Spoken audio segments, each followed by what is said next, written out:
Our gospel lesson today comes from the 24th chapter of the gospel according to Matthew.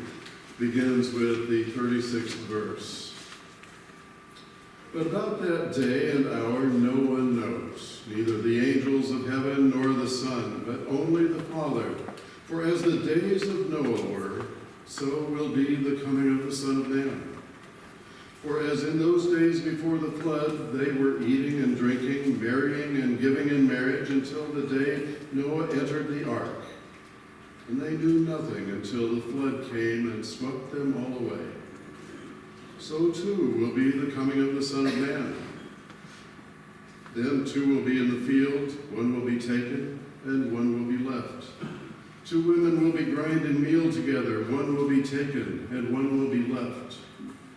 Keep awake, therefore, for you do not know what day your Lord is coming.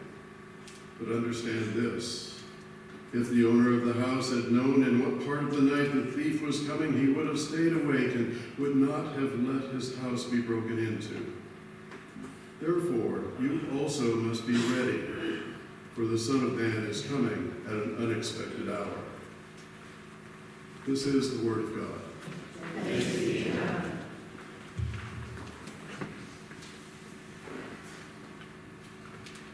You know, I'm sure glad that Turkey Day is over. You know Turkey Day, right? That's just a couple of days ago.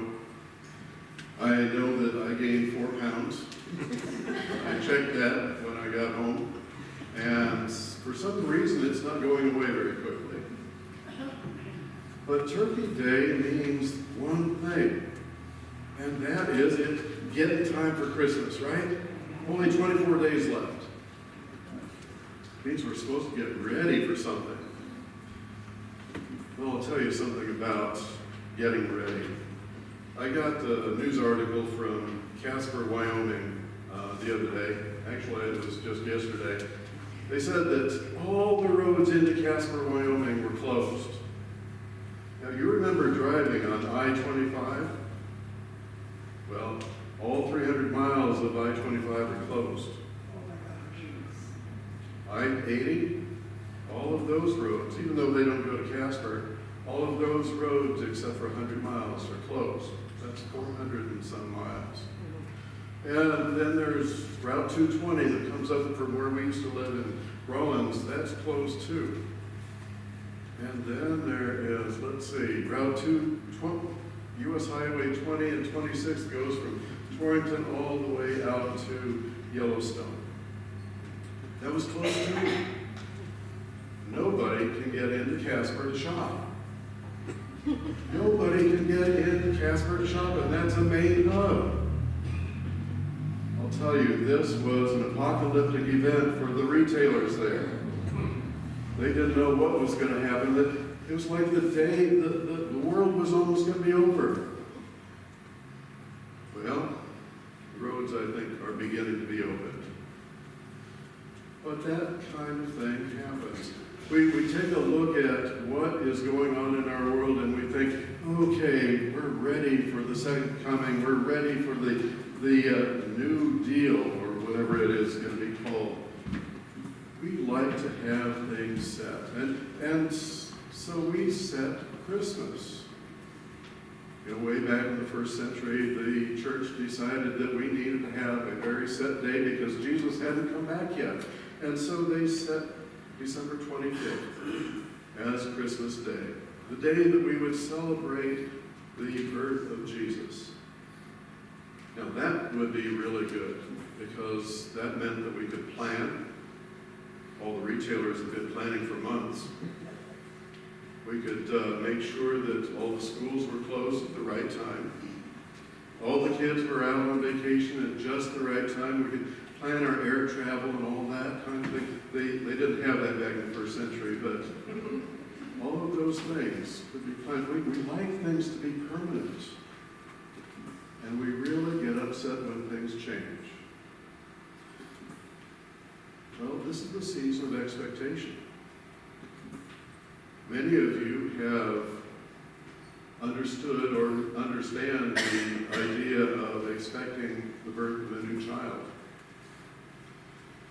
I know that our daughter was really expectant of October 22nd because she knew that that was the day that she was going to have her C-section.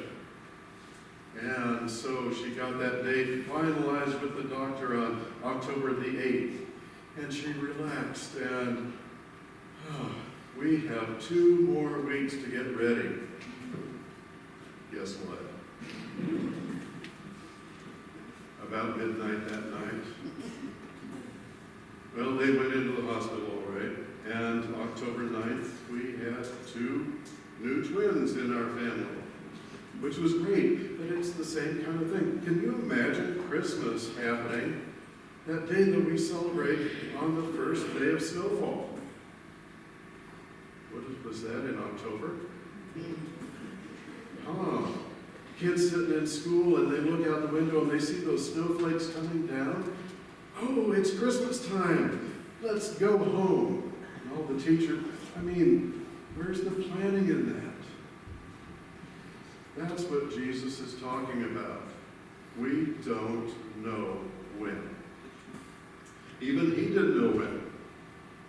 But the idea is we need to be ready. Ready all the time. Because maybe that first snowfall is going to be in November. Maybe if you're living in Wyoming, it could be September. Maybe it's just going to be in December. Whatever time, whenever that is, we need to be ready. Just kind of like Noah. Noah was ready. He knew what was coming. Nobody else really paid attention. They were just doing their thing, but they weren't paying attention to God. And so Noah and his family were saved. Everyone else was swept away because Noah and his family then could begin to repopulate the earth and make it God's earth again. People who are dedicated to God. It was out of that family then that we get the father Abraham. But Jesus is telling this story about all of these different people who, okay, maybe they're in the field and two people in the field and one will be taken and one left behind, or 2 at the mill, one will be taken and one left behind. And further in the gospel he talks about the slave who was doing so well, and so he was given more responsibility. And then there's the bridesmaids, 10 of them. 5 of them just weren't ready, and 5 of them were. And so the 5 that were got more responsibility to do what needed to be done. And then there were the goats. We got to think about the goats and the sheep. The goats were swept away and taken away, and the sheep who were feeding the hungry and taking care of people and going to the prisons, they were left behind. It's a little bit different than Tim LaHaye's Left Behind series. See, maybe what God is talking about is people who are not part of that kingdom are the ones who are swept away. Just maybe the ones who are here, left here, are the ones that Jesus wants to rebuild the kingdom. We talk about in our Lord's Prayer every week, thy kingdom come on earth as it is in heaven. God wants us to have that kingdom here. I remember reading about C.S. Lewis. He had a statement that I really appreciated. He said something along the lines of, I believe in the sun in the same way that I believe in God. When I see the sun rise, it sheds light on everything. Just as through God, everything is revealed. The light is important. Whether it's the light of the candle that we celebrate, or even, I remember a story. It was a 19th century farmer. He was out, just basically out in the middle of nowhere. Anybody who's been to Wyoming knows that kind of thing. it was just one of those things. His wife was expecting and she was not ready to deliver. And so in the dark of the night, she goes into labor and he sends one of his hired hands in to get to the doctor. And the doctor making house calls at that time. Remember those days?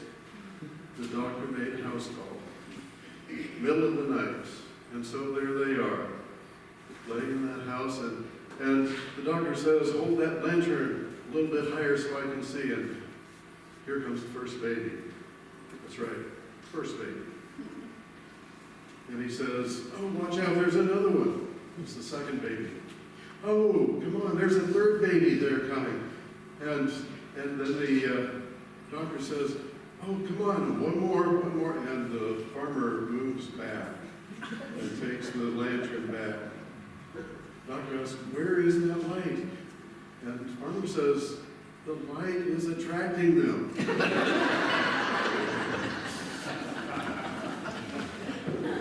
Well, Jesus wants us to be the light. Jesus wants us to be the ones who bring light to the rest of the world. Now, there's something else that I got out of that article from Casper. I signed up one time for electronic reading of that newspaper, but it came across yesterday as hints for winter driving, and I thought it was very appropriate for what we can learn from that for our Advent season. Number one, get ready to enjoy the ride. It's an adventure. Number two, bundle up. Listen to your mother. Number three, plan your route. Think ahead. Number four, know your vehicle. Prepare yourself with God. Number five, take your time. Just relax and enjoy the trip. Number six, watch out for the big guys, the monsters, the semi-trucks on the road. Give them the room they need. Number seven, use caution on hills. Some places are slippery slopes. Get stuck, get out and roll in the snow, and then look for other options. Number nine, make the best of it. It's a long road. It's a long journey. And stay positive and don't get too comfortable because things are going to change. And number 10, let your headlights shine. People are looking for your light to shine. And number 11, which wasn't on there, but it's my addition. Expect God's sightings on the way.